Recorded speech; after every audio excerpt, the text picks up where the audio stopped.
নেই বৃষ্টি, বাদাম চাষে সেভাবে ফলন না হওয়ায় ক্ষতির আশঙ্কা করছেন গজলডোবার বাদাম চাষিরা।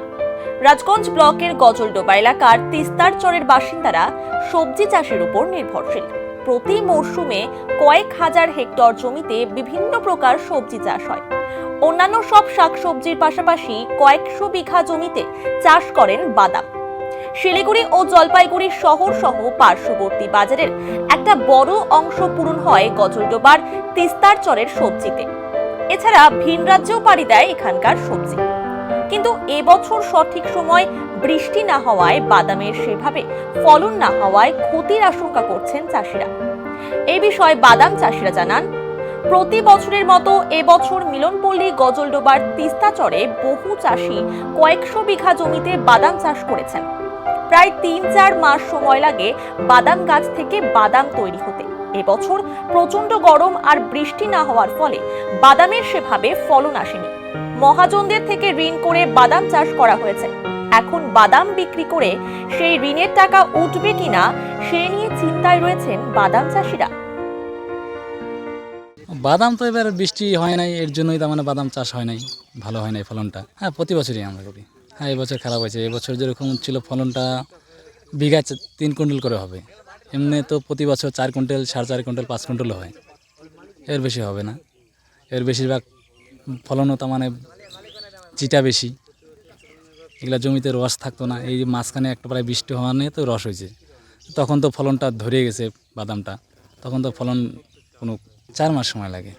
এটা শুকাবো, শুকানোর পরে তারপরে রাইখে দিব। যদি আমরা বিক্রি করে দিব। হয়তো যদি ভাবি আমরা না কিছুদিন রাখবো, দাম বাড়বে, তাহলে একটু রাইখে দিলে দামটা পাওয়া যায় একটু বেশি। হ্যাঁ, পাইকার আমাদের এখানে দাম 60 টাকার থেকে শুরু হবে। এবার লাভ কি, লাভ তো হবে না, ওই চালান বরাবর হবে যেটা খরচা হয়েছে। আমাদের এখানে প্রায় লোকেই চাষ করে।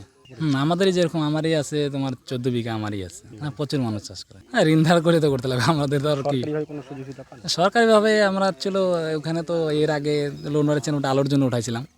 লোন পরিশোধ করে দিছি, আর লোন টোন আমরা এখন নেই না, লোকের কাছ থেকেই নেই।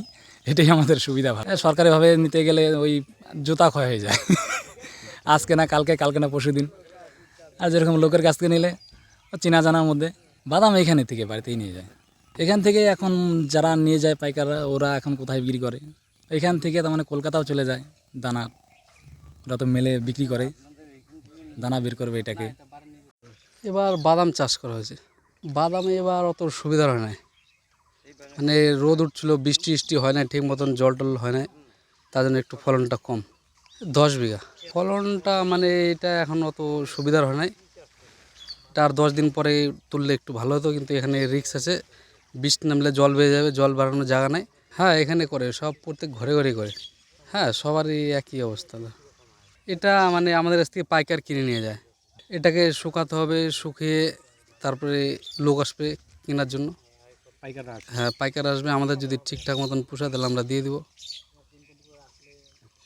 বৃষ্টিটা হলে ফলন ভালো হতো। যে টাইমে মানে রোদ ছিল ওই টাইমে বৃষ্টি দরকার ছিল, বৃষ্টি হয় না, রোদ হচ্ছে।